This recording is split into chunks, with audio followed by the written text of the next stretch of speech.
Mi nombre es Luis Alberto Coues, soy contador público y especialista en administración financiera del sector público, ambos títulos de esta casa.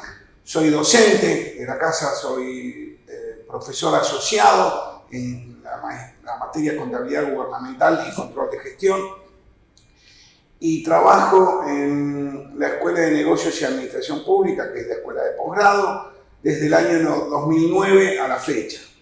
Y soy consejero directivo por el claustro de los graduados hace unos cuantos años. Siempre me gustaron mucho las matemáticas, siempre, y yo había empezado la carrera de ingeniería. Después me fui a la conscripción, fue en la época difícil de la Argentina, en la época de las Malvinas. Entonces tuve muchos años, mucho tiempo de conscripción y me tuve que quedar allá en Tierra del Fuego. Y al llegar tarde, en vez de la ingeniería, decidí venir a Ciencias Económicas, simplemente por la charla con unos amigos. Y empecé acá y la verdad que me encantó las ciencias económicas, me encantaron. Al principio iba a seguir economía, pero como yo tenía que trabajar, porque trabajé desde muy chico, todo el mundo me recomendaba que siguiera contador público. Ingresé en el 84 y que fue porque un año prácticamente no hice nada cuando volví de la Colimpa, porque estaba medio loco. Y después ingresé en el 84 y terminé en el 92, tardé muchos años en cursar. Pues tenía que trabajar, tenía muchas... No priorizaba el estudio, cosa que uno lo maduré luego, eso, y realmente no me fue mal después, independientemente de que siempre se siente mucha crítica a los estudiantes que tardan. Pero era por una cuestión de negocios, trabajos. Y militancia también. Militancia política, pero yo no milité mucho en estudiantes. Yo milité poquito tiempo en estudiantes, después 100 graduados. Yo fui algo que realmente lo recuerdo con mucho cariño. Ya como graduado le ayudé al centro de estudiantes. Le hice todo el trámite en IGJ de la personería jurídica. Habían presentado, hacía muchos años, creo que en la época de Scaglione, presidente del CESE, habían presentado, pero nunca lo habían tramitado, porque habían tenido una inspección de la FIP y tenían miedo. Entonces habían iniciado el trámite en IGJ. Y después de muchos años, con la presidencia de Beto Saldívar, hicimos todo el trámite en IGJ y le hicimos la personería jurídica. Se le hizo también a la Facultad de Farmacia y Bioquímica y a la FUBA. Le hice, ¿por qué? Para poder hacerla a la FUBA necesitábamos como mínimo 2 centros de estudiantes que tuviesen tramitada la asociación civil sin fines de lucro como corresponde. Entonces yo había hecho la del Centro de Estudiantes de Farmacia y Bioquímica y la de Económicas. Ingeniería nunca había tenido personería jurídica, siempre se decía que tenía la línea recta, que tenía personería jurídica, pero en realidad nunca la concretó, la había iniciado y no la concretó. Ahora no tengo idea si realmente continuaron o no, ojalá que sí, porque le da más formalidad, es una asociación civil, así que bueno, tiene sus derechos. José Luis Justi era director de asistencia técnica en esa época, o sea que debe haber sido Beto Saldívar presidente en el 90 y pico. 90. Profesores tuve varios muy buenos. Me acuerdo de un tema que hoy te comentaba, cuando Benvenuto, profesor de costos, me encantó siempre esa materia, costos 1 y costos 2, para mí fueron, creo que aplico eso en mi vida. Y me acuerdo que Benvenuto nos había comentado que el producto Coca-Cola el 10% es el costo de producción y el 90% es el costo de comercialización. Me quedó grabado, lo mismo que me quedaron grabados las escuelas de administración y aplico mucho unos conceptos de Taylor y Fayol cuando habla de estudios de tiempos y movimientos para hacer una tarea, y la verdad que eso me quedó muy grabado. Y después docentes, muchos fueron muy buenos, muchos, pero muchos muy buenos, por eso recordar alguno en particular estaría fallándole a otro, y aparte ya mi memoria falla porque tuve un profesor de Costos 2 muy bueno que sé que falleció en un accidente, muy joven, en un accidente de tránsito, y no me puedo acordar el nombre, yendo a Mar del Plata, y no me puedo acordar el nombre del docente, ya hace muchos años, y era brillante, pero no me voy a acordar el nombre porque el otro día lo quise recordar y no, imposible. Pero no, esta casa ha tenido docentes excelentes. Tuve un profesor en Historia Económica 2, Osona, brillante. Compañeros muchísimos, porque el estilo de cursada que tenemos en Económicas es que uno no continúa siempre con los mismos compañeros. Ahí sí tengo muchos compañeros por haber pertenecido a Franja, Morada, a la agrupación política radical en la facultad, entonces esos sí quedaron más. Martín Faguaga, Walter Berardo, Mario Vilaltela, esos sí quedaron más. Obviamente después yo soy más grande que José Luis o que Fernando Moroni, compañero también de Fabián Famá, todos gente totalmente honorable, que hemos trabajado muchísimo juntos, y que Marcelito Paz, y que la política te ensucia, te bastardea, pero realmente cuando uno conoce bien a las personas sabe tal cual como son. Muchas cosas a veces se dicen por una cuestión de competencia desleal nada más. Estábamos en los inicios de la vuelta a la democracia y Alfonsín era un demócrata que todavía hoy es difícil encontrar a alguien que lo haya superado desde ese punto de vista. No en la parte económica, pero sí en la parte política y de respeto al otro. Y eso fue una de las cuestiones que me llevó. Después, por el otro lado, la Franja tenía un trabajo muy fuerte en la facultad, y era un trabajo de ayuda,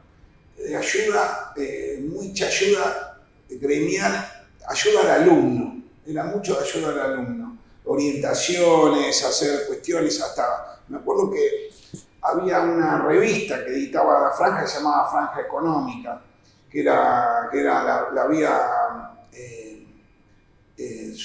los primeros que escribieron en esa, la inventaron Guillermo Newbery, me acuerdo que era Daniel Maceira, Pablo Larrué, eran precursores en esa revista Franja Económica, y hay otros más que me estoy olvidando sus nombres, ¿no? Pero me acuerdo de ellos. Guillermo Newbery falleció también. El presidente de esa época era Eduardo Yambra, que hoy lo mencionábamos, y se hacía esa revista Franja Económica que tocaba temas de coyuntura o temas de política económica. Hoy soy consejero, sigo siendo consejero como graduado.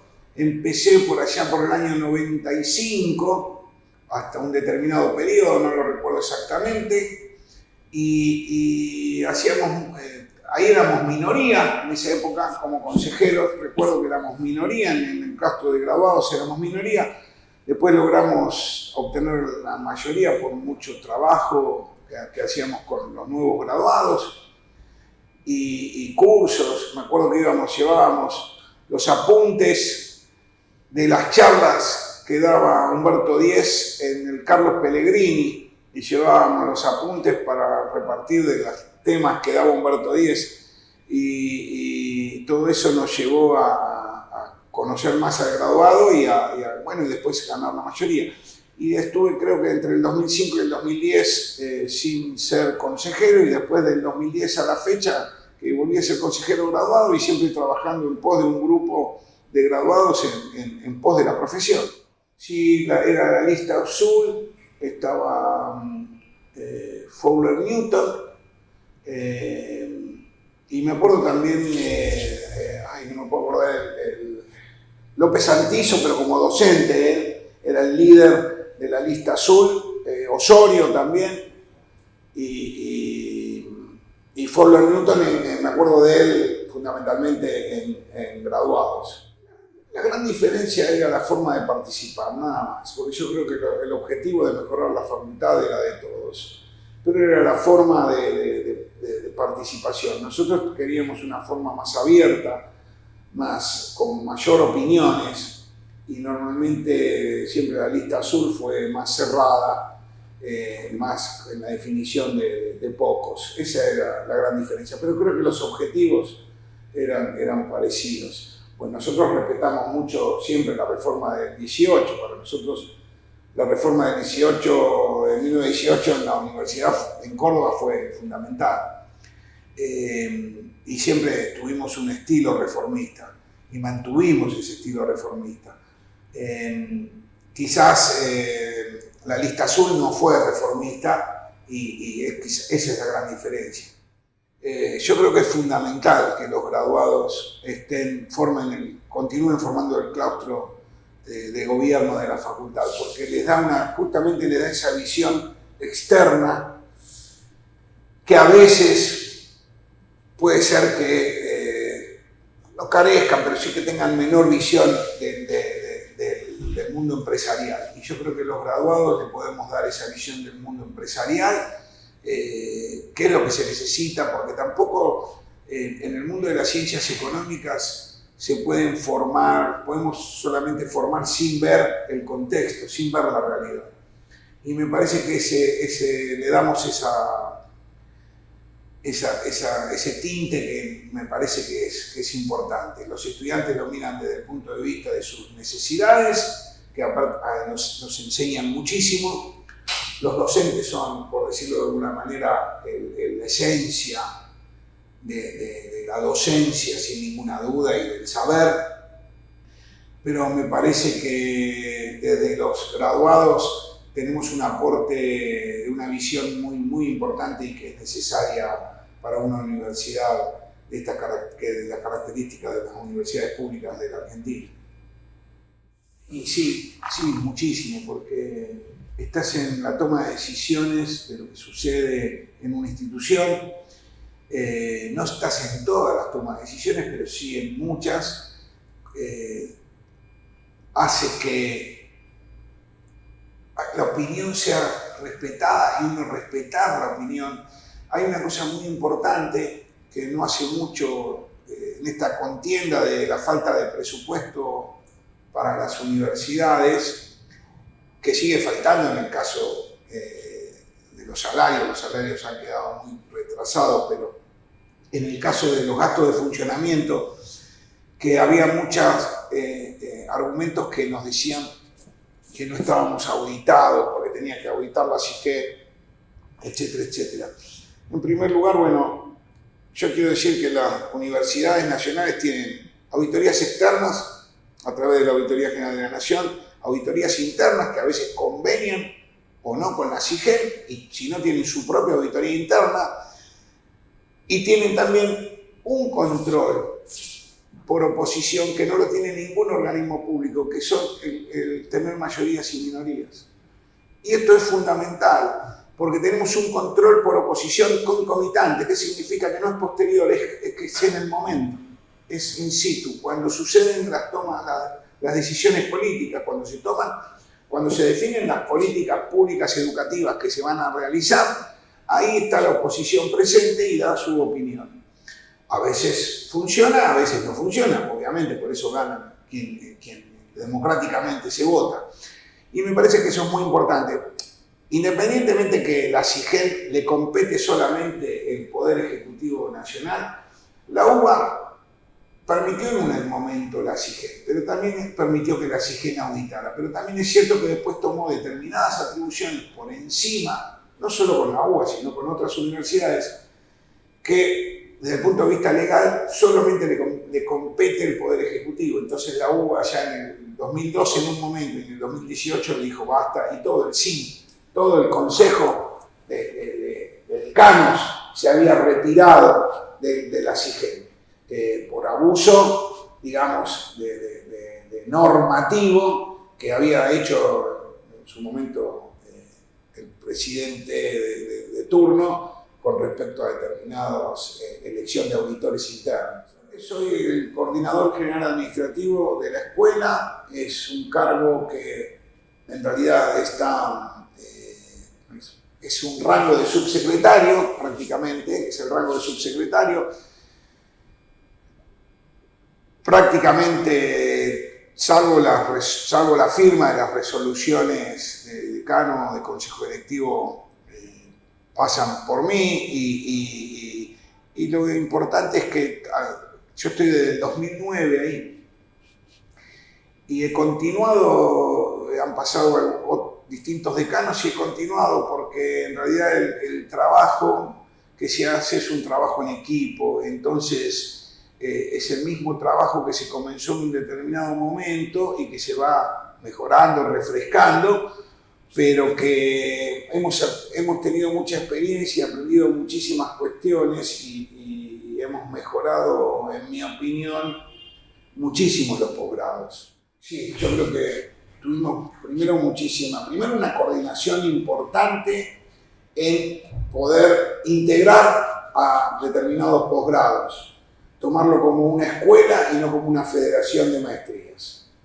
Eso fue un cambio institucional fuerte que hicimos, haciendo sus reglamentaciones, reglamentación de los aranceles, cobrando los posgrados, porque yo estoy absolutamente convencido de que el posgrado tiene que tributar en el grado. ¿Qué significa esto?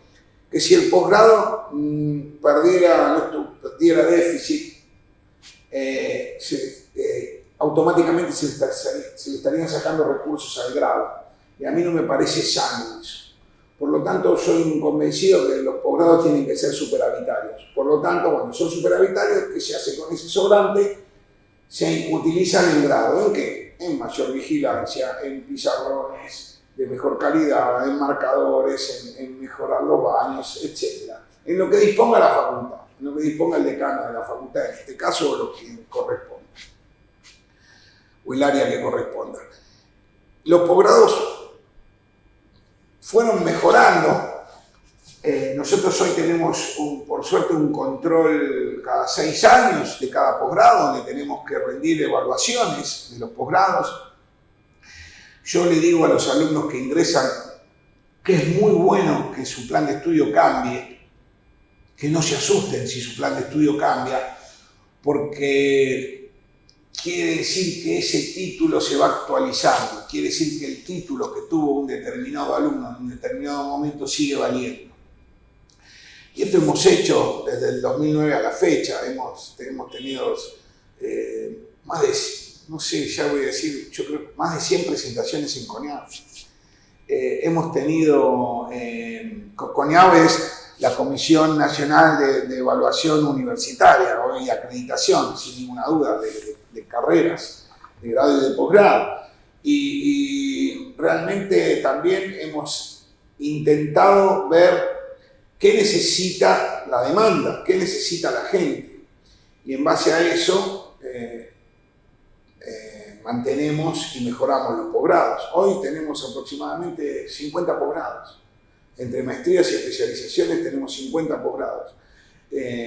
Y todos, por suerte, todos funcionan. Algunos mucho mejor que otros. No son profesores de acá exclusivamente. La mayoría son docentes de la casa, pero hay muchos docentes no invitados, sino que han empezado como invitados y se han quedado dictando, dictan determinadas cantidades de horas. A ver, tenemos más de 700 docentes en posgrado, más de 700 docentes, 2.000 alumnos, 700 docentes. La proporción parece muy grande, pero ¿por qué? Porque en una materia de un posgrado, a lo mejor dan 3 docentes distintos, porque la especificidad del posgrado es muy precisa, por lo tanto, el docente se dedica solamente a ese tema y después son difíciles los parciales después, porque para quién se encarga de corregirlos.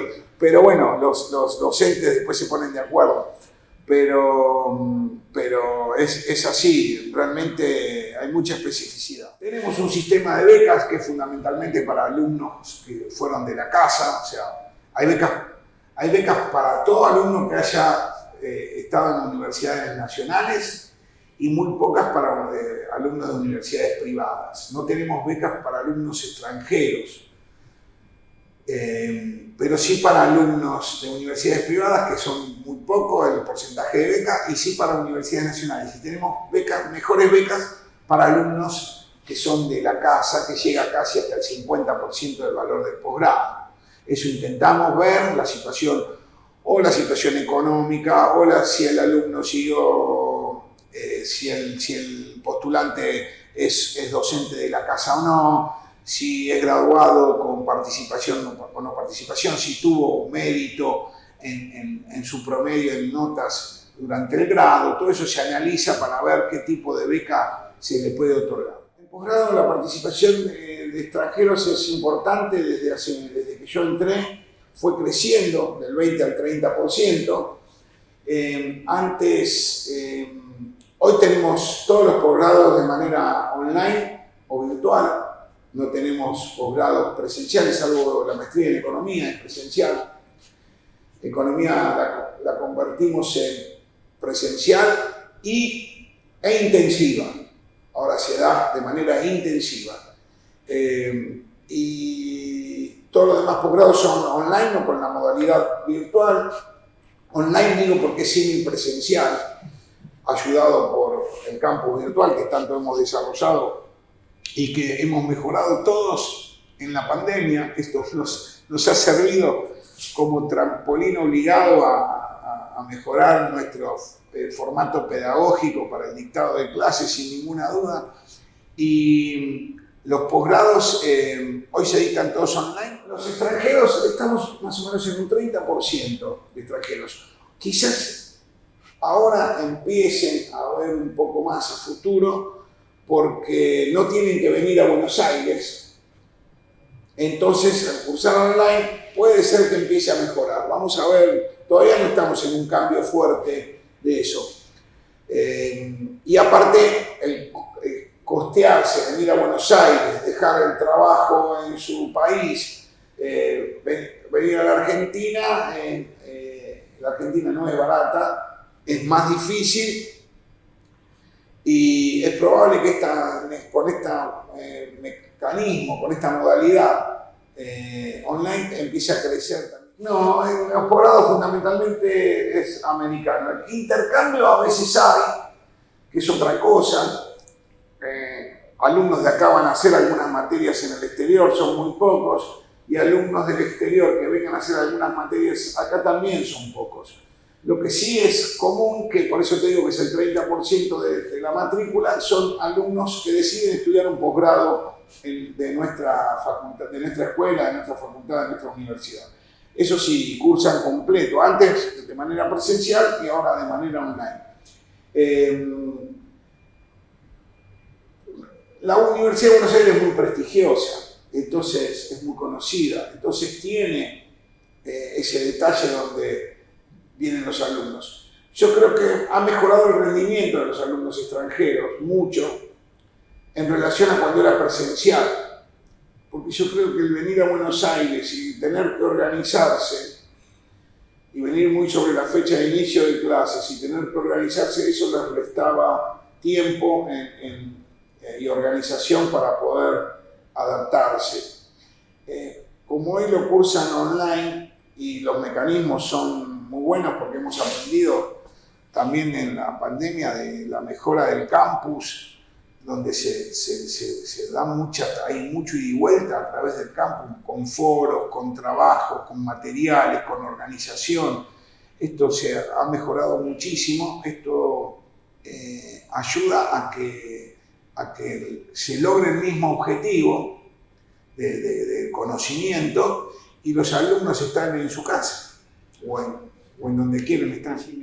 No tenemos posgrados en inglés, salvo en economía, que hay paper en inglés, en seguridad informática. En algunos posgrados se toma, por ejemplo, en el posgrado en tributación se toma un examen en inglés, pero no significa que hay que conocer el idioma, no hay que saber el idioma perfecto. Sí hay algunos papers que son necesarios quizás leerlos, pero no son condición, requisito indispensable para cursar. Yo creo que hoy los posgrados son fundamentales. Los posgrados son al conocimiento hoy como fue hace 30 años el grado. O sea, hoy yo creo que es necesario, yo creo que es necesario estudiar toda la vida. Toda la vida hay que estudiar. No se puede dejar de estudiar. Y creo que los posgrados hoy, la necesidad de tener un posgrado es lo mismo que hace 30, 40 años quien se recibía del grado. Son específicos, ayudan al conocimiento, ayudan a todo tipo, bueno, nosotros más dedicados a las ciencias económicas, pero en medicina a la especialidad y así sucesivamente. El conocimiento es fundamental. El conocimiento es fundamental para mejorar la calidad de vida de todos. Son, creo que, imprescindibles hoy los posgrados. Creo que por eso son mucho más masivos y por eso cambiaron los posgrados a cómo eran originalmente. Originalmente los posgrados eran dedicación exclusiva. El alumno tenía que hasta dejar de trabajar para cursar un posgrado. Era full time un posgrado. Tanto los de acá como en Europa eran full time. Los posgrados fueron cambiando esa modalidad y hoy por hoy son absolutamente part-time. No digo que yo, cuando cursé mi posgrado, no tuve alternativa, estudiaba un fin de semana completo y el otro recreación. Un fin de semana completo y el otro recreación. Así fue mi vida de posgrado, no tenía alternativa. Hay que dedicarse mucho, son fuertes, encima ahora me hiciste recordar a un docente brillante que la verdad que aprendí muchísimo de él, que es Alfredo Lepera, ya fallecido, un ejemplo en su profesión, ejemplo como docente y ejemplo en la vida, brillante. Y realmente, y con una dedicación y una austeridad ejemplar. Pero los posgrados son eso, hoy para mí son imprescindibles, necesarios, y los alumnos que terminan grado se dan cuenta de eso, que tienen su formación sin ninguna duda, pero que para ser específicos en determinado tema, dedicarse en determinado tema, hay que seguir estudiando. Me parece que eso está aprendido en la sociedad universitaria. Nosotros tenemos muchos alumnos, hoy tenemos 2.000 alumnos en estos 50 posgrados que ustedes decían, primero y segundo año. O sea, 1.000 alumnos por año son los que ingresan. Tenemos alumnos de todo tipo. ¿Hay otros posgrados muy buenos? Sí, claro, hay posgrados que son muy buenos, sin ninguna duda. Ditela es muy buena, San Andrés es muy bueno. Pero nosotros estamos a la altura de esos posgrados. Estamos a la altura de esos posgrados y estamos en la mitad del precio de esos posgrados. Eso también es importante. También es cierto que yo creo que tenemos docentes que dan en los dos posgrados, que dictan en nuestros posgrados y dictan en Ditela o en San Andrés. O sea, puede ser que en hotelería tengamos diferencias sin ninguna duda, pero como hoy son todos online, hoy no existe esa gran diferencia. Hoy están atendiendo todos online. Nosotros hicimos un desarrollo de la diferenciación entre virtual y online, hicimos un desarrollo fuerte con un equipo de pedagogas para poder hacer posgrados virtuales. Virtuales significa que tienen más características de asincronicidad que sincronicidad. Los posgrados asincrónicos, que son casi autodirigidos, no los aceptó la gente, ni los alumnos ni los docentes. Es un target, un segmento muy especial de estudiantes, muy especial. Es gente, o para un chino que no va a poder cursar nunca en un horario nuestro, o para un australiano, Pero por los horarios simplemente, porque si yo curso de 7 a 9 de la noche, él no va a cursar de 5 a 6 de la mañana. Digamos. Pero los que son los posgrados en modalidad virtual, que tienen una carga asincrónica muy importante y que son prácticamente para definir los autodirigidos, hemos hecho entre 6 y 10 posgrados, en algunos casos. ¿Por qué dudé? Porque 6 hemos desarrollado a fondo y otros 4 lo han desarrollado los mismos docentes, lo han auto resuelto, como por ejemplo Javier García Fronti, como por ejemplo Freijedo, en distintos posgrados, los han desarrollado ellos por su campo. Y entonces, aprobados de manera virtual, pero los alumnos prefieren el dictado online y sincrónico consecutivo, lo prefieren totalmente, y como nuestro desarrollo de la materia en el campus se ha dado bien, ya sea a través de Moodle o a través de SharePoint, entonces hicimos una especie de aikido, o sea, como lo que hace el aikido, que utiliza la fuerza, la propia fuerza del otro, en el cual hemos mejorado el online con todo lo que aprendimos para la virtualidad. Y entonces el online es mucho más enriquecedor y el alumno ve al docente y lo tiene online y le puede preguntar y no escribirle nada más, y esto ayuda muchísimo, muchísimo a que no haya deserción, Tenemos una tasa muy baja de deserción en los posgrados, no de graduación. De graduación siempre seguimos luchando y mejorándola. No hay una restricción, todo lo contrario. Hemos mejorado con Adriana Facio en su momento los talleres de trabajo finales, muchísimo. Hasta tenemos taller de redacción para que el alumno con mayores dificultades de poder desarrollar su trabajo final. Y no digo, fíjate que no dije la palabra tesis, porque por suerte eso ha cambiado y se puede hacer un trabajo final con distintas orientaciones, un plan de negocios, un plan de mejora, un plan de marketing, un caso, y no solamente una tesis que es con un método hipotético deductivo, que es más complejo, con mayor trama. Pero no es que es un problema. Hay que entender, por lo menos en las ciencias económicas, el alumno que aprende mercado de capitales, el alumno que aprende finanzas, el alumno que aprende administración financiera, termina de cursar y ya tiene lo que vino a buscar, que es ese conocimiento. Quizás no le interesa el título. Ahora vos me decís, el alumno quizás en economía, el alumno en determinado... Sí, obviamente le conviene el título de magíster. Nosotros, y una cosa hicimos que mejoró, antes los talleres de trabajo final estaban al final, ahora están promediando el primer año, empieza a pensarlo a los 6 meses. Eso ayudó mucho.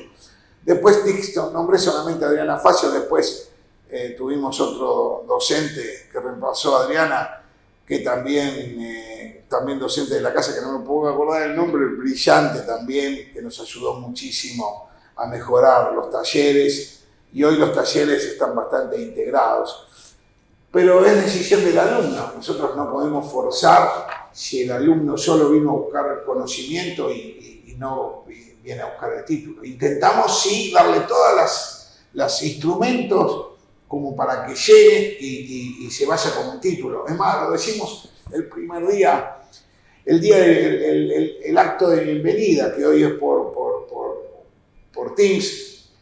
Decimos en el acto de bienvenida, yo les digo a los alumnos que concluyan esa tarea, ese esfuerzo que hizo no solo él, sino toda su familia, porque es un esfuerzo de toda la familia, que lo concluyan con la graduación, porque la graduación es lo que no te da derecho al ejercicio, pero sí la graduación de un posgrado, pero sí mejora su performance en cuanto a competir con otro, por ejemplo, por un puesto de trabajo.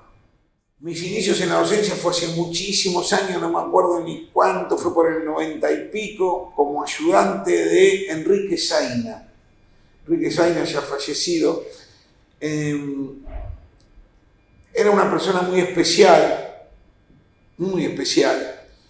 Pero para mí él fue un muy buen docente, tenía un método distinto.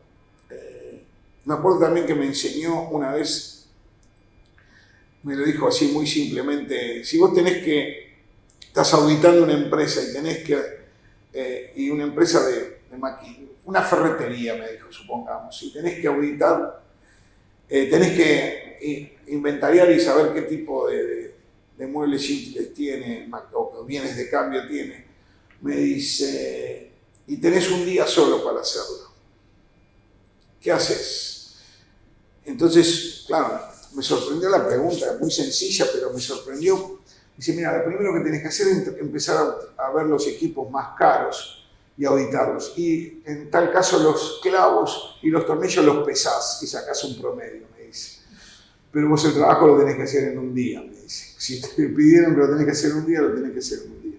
Y me acuerdo que era muy práctico así, era medio bohemio en algunas cosas, pero eso al principio. Después dejé un tiempo, después daba un seminario que también fue donde aprendí muchísimo en sociedades comerciales y sociedades civiles, donde yo ayudaba en la parte de asociaciones civiles, por eso había aprendido mucho el tema de sociedades civiles, por eso me acuerdo ahora, volviendo al tema de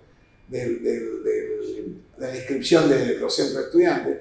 Después dejé la docencia y después volví con Alfredo Lepera. Con Alfredo Lepera volví y ahí me entusiasmé muchísimo y empezamos a dar una materia que se llamaba Sistema de Administración Financiera del Sector Público y Control del Sector Público, que fundamentalmente era la ley 2456 y la ley 70 en la ciudad.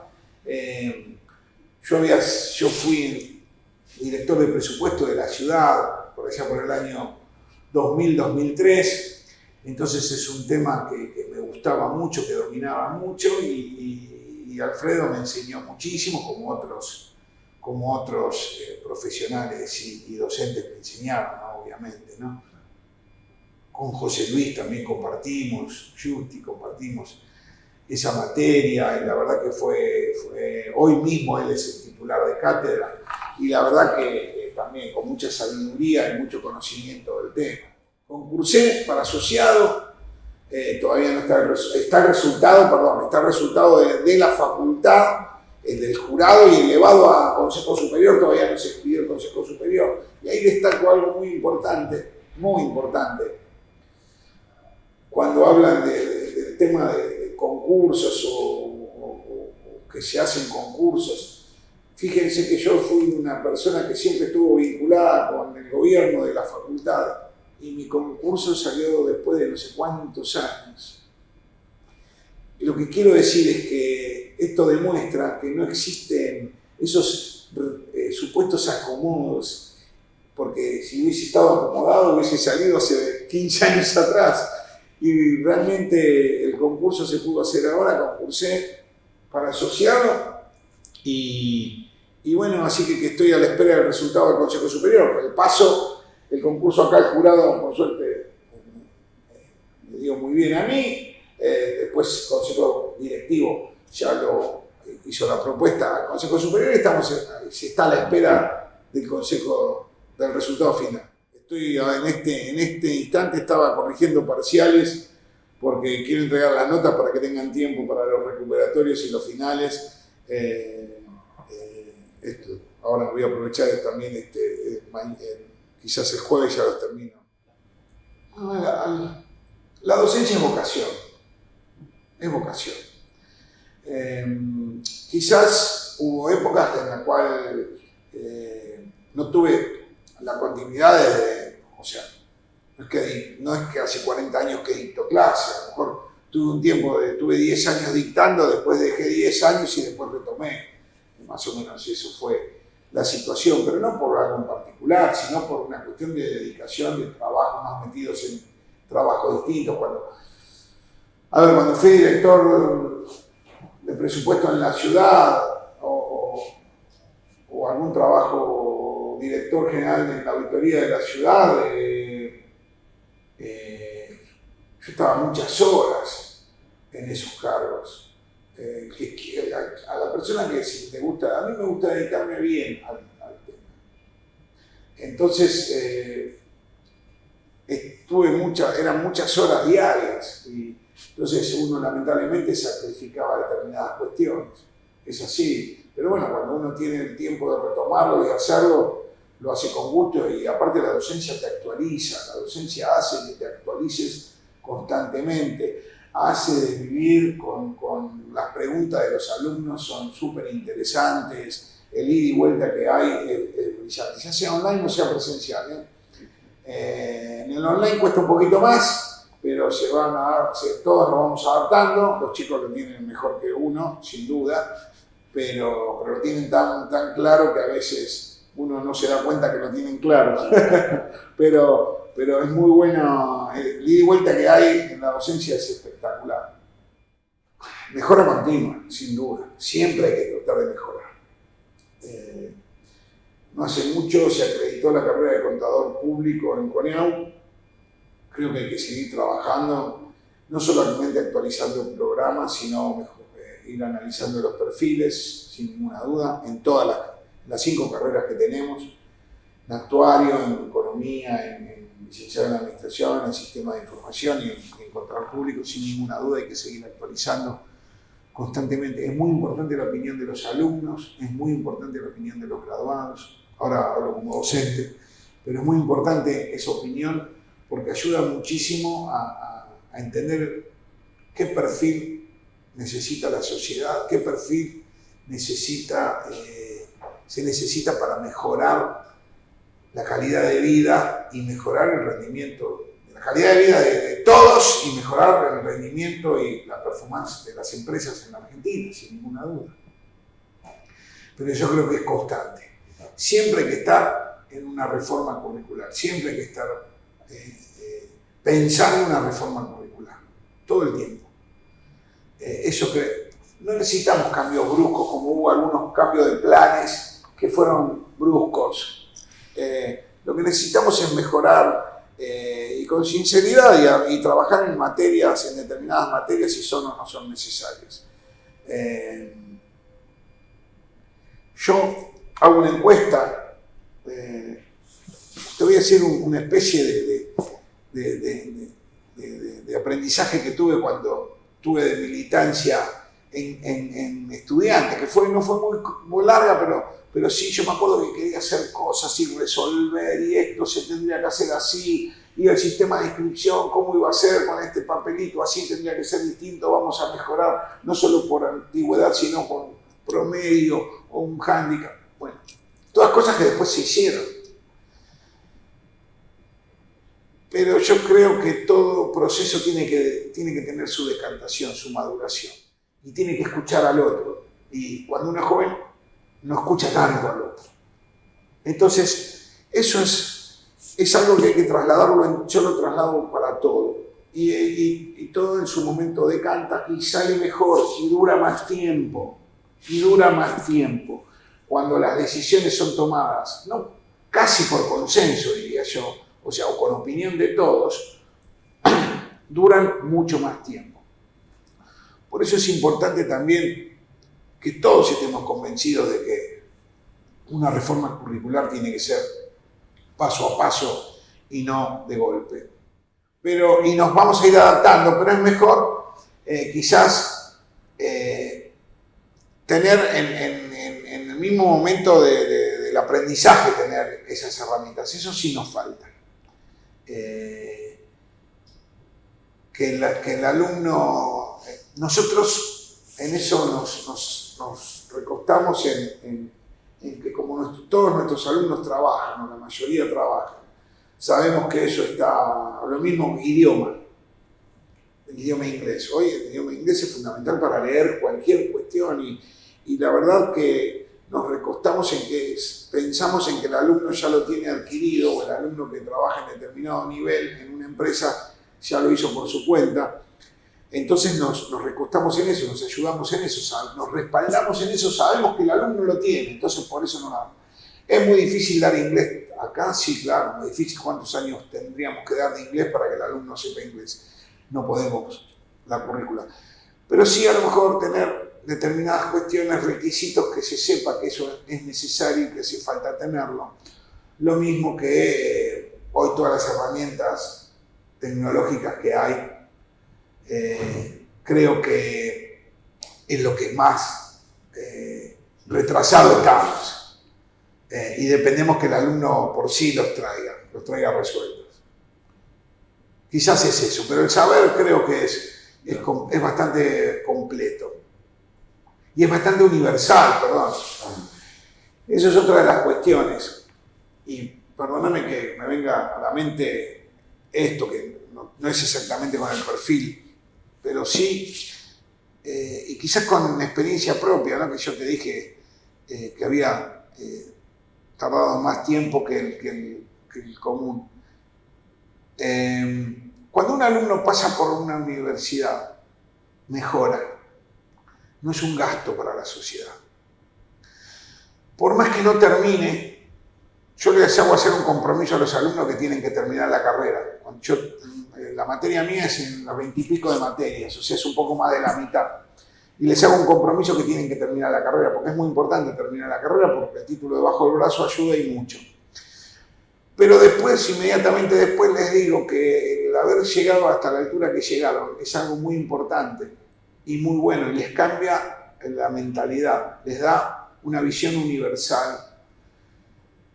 Amigos de la universidad, les da amigos en la universidad, pueden hasta hacer emprendimientos que si después no continúan en la universidad ya son otras personas y los ha ayudado a mirar el mundo distinto.